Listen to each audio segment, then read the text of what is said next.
Shalom, selamat bertemu kembali Bapak-Bapak sekalian di dalam Sekolah Minggu Dewasa Pria Gereja Baptis Indonesia Cibubur.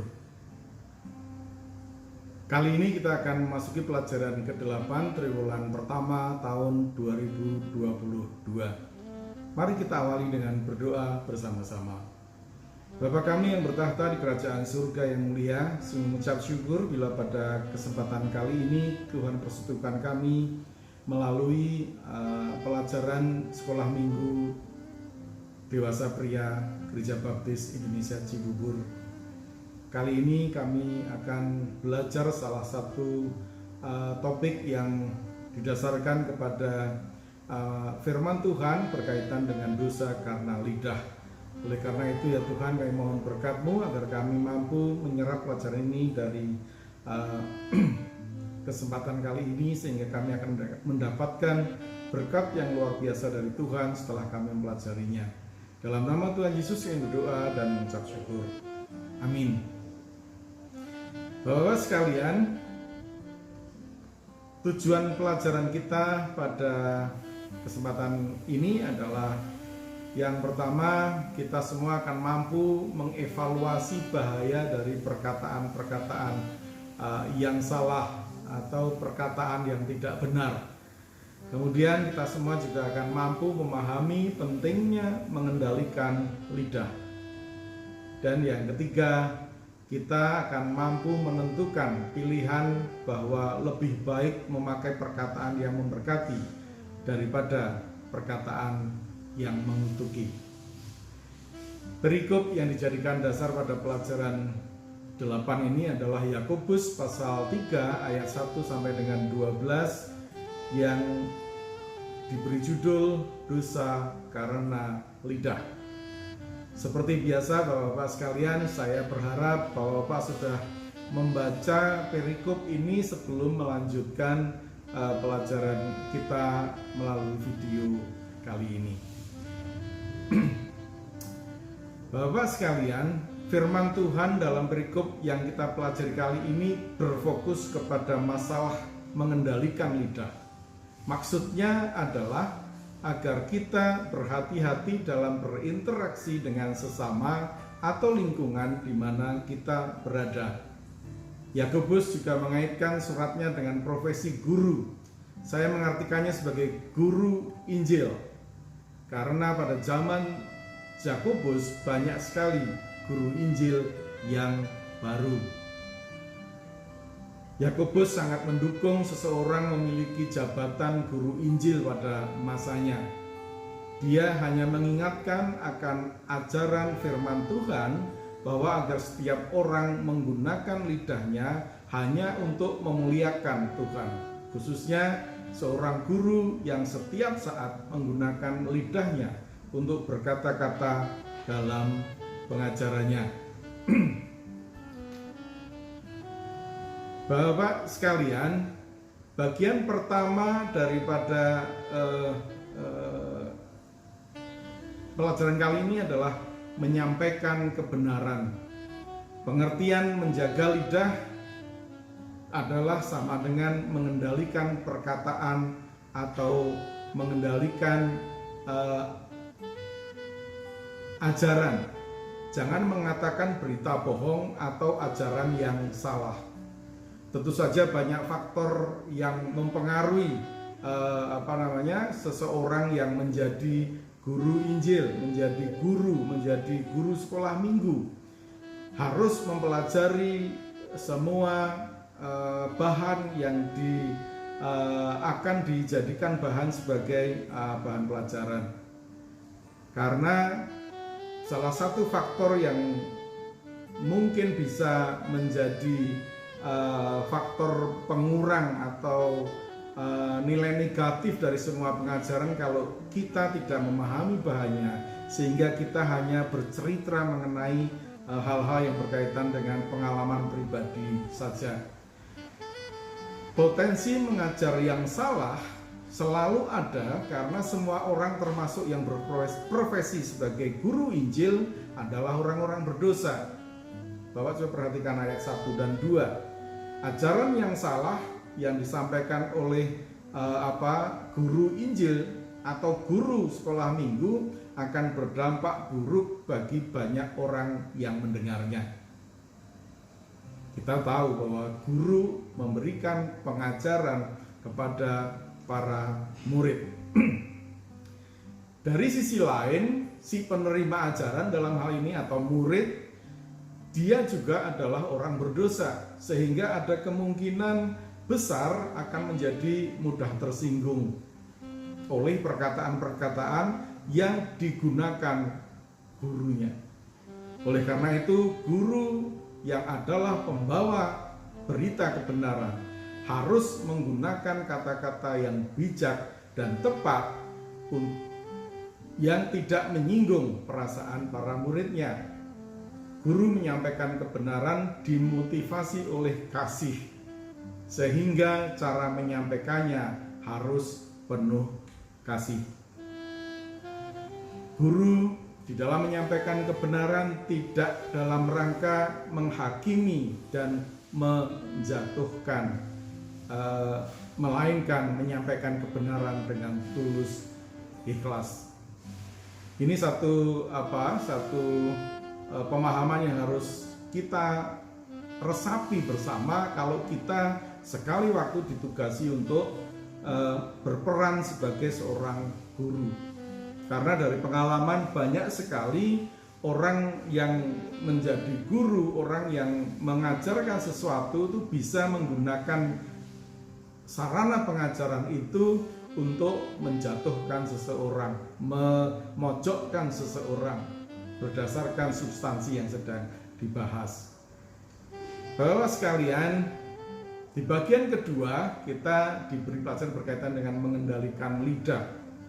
Di dalam perikop itu juga Yakobus memberikan ilustrasi berkaitan dengan tali kekang kuda, kemudi kapal yang kecil, dan api yang bisa menjadi penyebab sebuah kebakaran yang besar.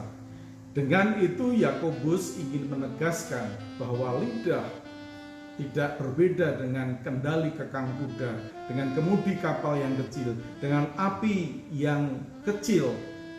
Meskipun kecil harus dikendalikan, sebab kalau tidak akan berbahaya. Lidah ini adalah satu alat yang penting di dalam tubuh kita, khususnya di dalam rongga mulut, sehingga kita bisa berkata-kata dengan jelas, mengungkapkan isi hati, mengungkapkan apa yang ada di dalam pikiran. Oleh karena itu, lidah ini harus dikendalikan seperti mengendalikan kuda. Kalau di dalam masa zaman dahulu ada salah satu hukuman, yaitu potong lidah, agar orang itu tidak bisa berkata-kata. Kita bisa membayangkan orang yang tidak punya lidah pasti tidak akan bisa berbicara sejelas yang kita lakukan sekarang bagi kita yang punya lidah. Lidah di dalam pembahasan ini juga menunjuk kepada ucapan dan perkataan, karena dengan lidahlah kita bisa berkata-kata, bisa menyampaikan ucapan di depan orang banyak. Perkataan memiliki pengaruh yang sangat besar, baik yang positif karena bisa memotivasi seseorang, ataupun yang negatif yang bisa mendorong seseorang untuk melakukan hal yang jahat. Bapak sekalian, sebagai umat Tuhan, kita juga diajarkan untuk dapat menjaga lidah, di mana di dalamnya termasuk ajaran untuk tidak mudah bergosip, tidak mudah mengikuti berita yang tidak benar. Sekarang muncul kata-kata istilah baru yang hot selama beberapa tahun terakhir ini, yaitu hoax. Gosip atau hoax dapat menghancurkan persahabatan, merusak kerukunan dalam keluarga, memutuskan persekutuan saudara seiman, dan bahkan memecah belah gereja. Dan hal tersebut dapat menjadi batu sandungan dalam pemberitaan Injil. Kalau tidak dikaitkan dengan pemberitaan Injil dalam pergaulan sehari-hari, hal-hal yang tidak benar kalau kita share kepada orang lain bisa menjerumuskan dan membuat orang lain rugi. Bapak sekalian, bagian yang ketiga adalah kita diberi pelajaran berkaitan dengan menggunakan kata-kata atau mengeluarkan kata-kata, menjaga lidah kita supaya kita menggunakan kata-kata yang memberkati, bukan kata-kata yang mengutuk. Sebagai orang Kristen, kita harus menjadi orang Kristen yang berkarakter unggul dan hidup berintegritas, sehingga kapanpun dan dengan siapapun kita berkomunikasi, kita akan menggunakan perkataan yang membangun, perkataan yang bisa mendorong seseorang untuk bisa melakukan hal-hal yang baik, bukan merusak. Perkataan yang memuliakan Tuhan, bukan penghinaan. Perkataan yang memuliakan Tuhan adalah perkataan-perkataan yang memberkati, bukan yang mengutuk. Kita akan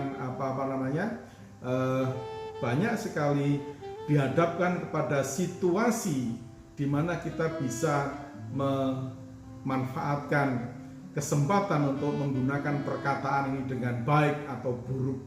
Kita bisa memilihnya, dan untuk itu kita perlu memerhatikan bahwa perkataan bagi orang Kristen yang berintegritas dan yang berkarakter unggul adalah perkataan-perkataan yang memuliakan Tuhan.